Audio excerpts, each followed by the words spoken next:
Welcome back, everybody. It's your boy, Arnis Weekly.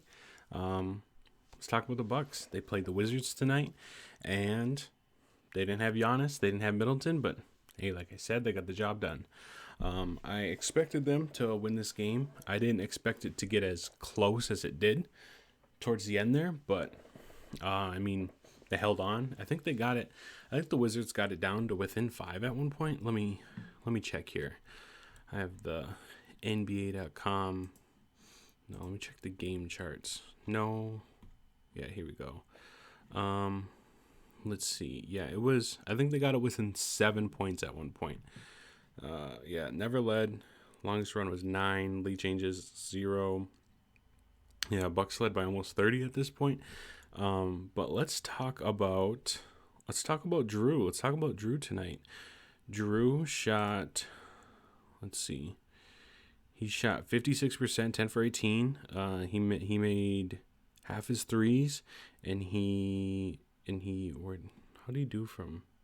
No, I don't want to pull up his free throws, but he played really good. He had 24. He led the Bucks in scoring tonight, behind or just in front of Allen, who had. Allen was 7 for 10, and he won. What's that? He went 5 for 7 from 3.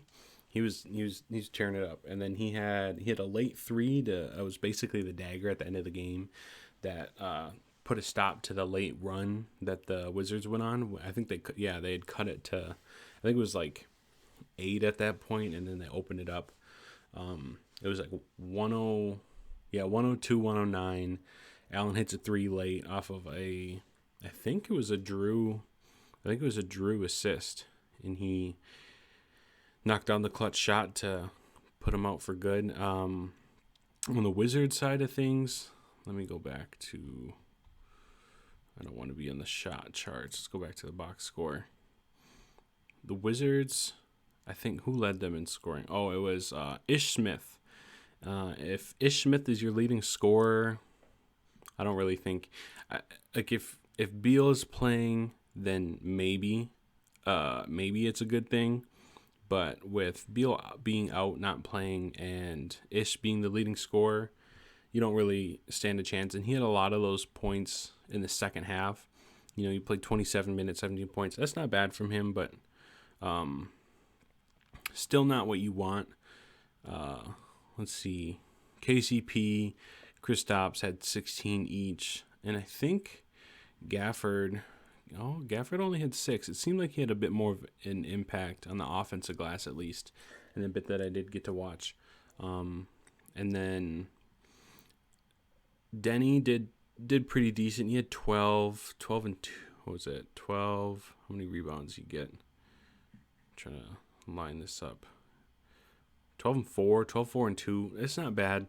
Like, they didn't play a bad game per se, but they couldn't stand up to the 3-point shooting that the Bucks had. I expected them not to get the over. Over was 233, but I expected them to be a little bit closer. In the fourth, they really turned it up, and they were really trying to gun for a really late comeback win. But the Bucks hung around, and you can even tell the stadium and the announcers, they didn't really have a whole lot of urgency. They weren't too concerned about if the Wizards were actually going to make a comeback or not. But I think regardless, it shows that even without Middleton, even without Giannis, who else didn't play? Just some DNPs from bench guys anyways. They didn't have to worry too much. Giannis was out. Apparently he had some sort of potential wrist injury thing. Some people were saying that they saw him with a cast or a wrap around his left wrist, I think. But I don't think it was actually anything serious. He didn't have anything on during the game, so I'm not too concerned about that. And then Middleton still day-to-day, so he's out. He's been out the past 2 games. He might still be out, probably will still be out against Memphis, which is tomorrow technically now as this video is going up. But other guys for the Bucks, Connaughton had a really great game. He had 16 points, 5 boards, and 2 assists, so he played pretty good. Serge had a pretty good game. I think he hit 2 threes. Yeah, he hit 2 threes, he had an and one, and he had a nice, I think he had like a dunk. And then Hill played a pretty solid game. It's just the supporting cast came out and they played really well. Allen, like I said, had 21. Connaughton had 16. Serge had 11. George had 10. Bobby had 11. Brooke even had 13. Brooke didn't hit any threes, but him spacing the floor made for some long rebounds and some offensive boards that got them a couple of twos and some mid-range shots. But Brooke good on the defensive side of things, causing some turnovers here and there, getting some steals in the passing lanes. But the thing I want to focus on is Wesley Matthews and Jordan Nwora, who are just, it's painful to watch them play basketball sometimes. Wes, you can make the argument that it's age and that, he's kind of coming back to a team that he hadn't played for in a couple of years, and that he knows that he has a role to play as being a 3-and-D kind of guy against other teams' guards and like backup guards. But man, 28 minutes, no points, 1 steal, 1 assist, 1 rebound, no free throws, only 1 3-point attempt in 28 minutes. I know some people talk about like the cardio kind of deal, going out there running around for 25 minutes and then not putting up a stat, but he might as well not have put up a stat against, a bad team. 28 minutes with nothing to show for it. His plus minus was 7, but even then it doesn't matter. It doesn't matter that he was plus in this game, because there's so many plays where it's just like he gets a kick from Drew, or he gets an inside out look from Bobby or Brooke in the paint, and then he gets something, but he's not set and he's not like ready to take a shot, and he doesn't do anything off the dribble. He doesn't flare well because he doesn't ever run any like pick and roll or like a screen and roll. He doesn't do anything that sets himself up for offense, which I don't necessarily blame him fully. I kind of think that's more on Bud's decision to not run sets for guys like Wes. And I know Grayson found his shots because he kind of can get himself involved in the offense a little bit. But man, it's tough when you have a guy who's playing damn near 30 minutes. Like, in perspective, he played 40 some seconds less than Grayson Allen did, and he has 0 points to show for it. Who else? Pat had 16 points in 22 and a half minutes, and Wes is out here. I guess his defense helps, but if his defense is simply just to be a person who can be on a man, I don't know. I don't think it's productive. And obviously he's getting more minutes because Giannis and Middleton are out, which is fine. I get it.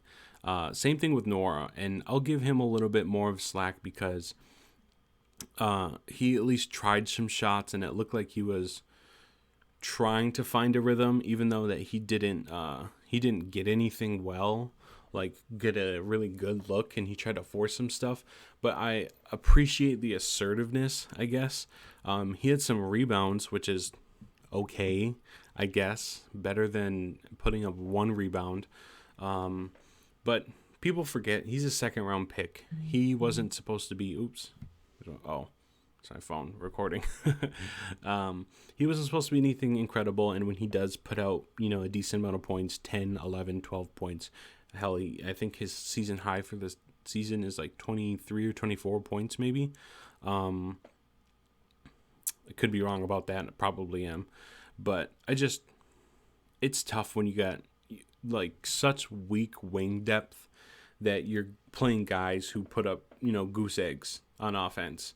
And that's the thing, is the Bucks don't need great perimeter wing scoring or shooting necessarily. That's great when they do have it, but that shooting goes to Grayson. That shooting goes to Pat. Like, those are the guys that they have do that. And Bobby shot 1 3 and he made it, and Serge can help stretch the floor, which is really nice that they can do that. But it's tough. So when the Bucks match up against someone like Boston, or when they match up against someone like, I don't want to say the Nets per se, but if they're playing, let's say they get back to the finals and they're playing the Suns again, or another team that has like really great like wing scorers or wing defenders rather, and that's who they're left to. Like if Middleton can't take that on, if Giannis can't force them with his like rim pressure, I don't see the Bucks putting up the 115 a game that they have. At best, they might be able to put up 100 and 108, 106, something like that. But yeah, Bucks walk away with an easy one. I don't want to say easy because they did jump out to a really big lead. They had like a early 10-point lead. Wizards called the timeout right away, and then they jumped out to a 20-point lead, and then they just held that lead for most of the half. And then it got a little close because they weren't putting up as much points in the third quarter. Not that they were playing bad per se, but then that fourth quarter they made a push, and then they ended up winning by double digits anyways. I had them winning by 18, but 6 points. It's still close enough. As for other games, Toronto beat Cleveland. I watched the highlights of that game, and Toronto, basically, it was kind of like the reverse, I would say, of this Bucks Wizards game. The Cavs kind of came out a little, I don't want to say necessarily inspired, but they came out, hit some early shots, had an early lead, but then Toronto they just have too much. They have too many options. OG was back. He hit a couple of threes. Let's see. I think he hit like three threes this game. Let's see. Where's OG? He had 4 threes. He went 4 for 8. He had a great game. He had 14 points. Watching him, like, they just all around, they had like a really solid game. But Pascal, he's too nice, man. 35, 5 and 6. Like that's just too good. He put up 35 and 32 minutes. That's like Giannis level type scoring. And in a matchup where they don't have Allen, where the Cavs don't have Allen, they're just going to dominate the paint, and they're going to play inside out really, really, really well, which is what they did tonight. I think teams that have like a really, really like scary chance to make a run, I would say Bucks, obviously, if they're fully healthy, they're the team to beat. The Celtics are still really dangerous right now because they're really hot. I have my concerns about them like peaking a little too early before they get to the playoffs. But Toronto, if they can steal an early one, that it might end up being against the Bucks. But if they could steal a series early on and get some momentum behind them, like Barnes is playing good, it'd be his first year in the playoffs. But Pascal, Fred, OG, Boucher, Thad had a decent game tonight.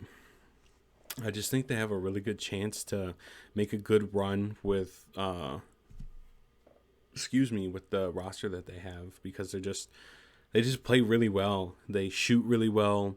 They play inside out really well. They have like really, really, what's the word? They have like a dynamic scoring approach.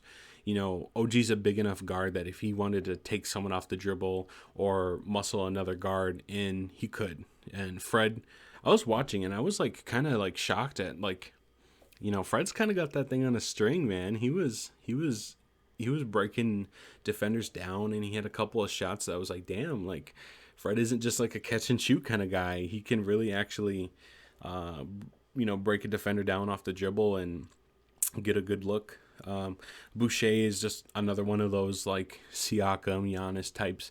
Maybe not like physically dominant in the paint like Giannis, or flashes with Siakam, but he's just so dynamic that if he can get in the lane, if he can get in the paint, he can run really well, then he's going to get some buckets. And he was 2 for 4 for 3, which, just like I said, it goes to show how good this team is at shooting the 3 ball.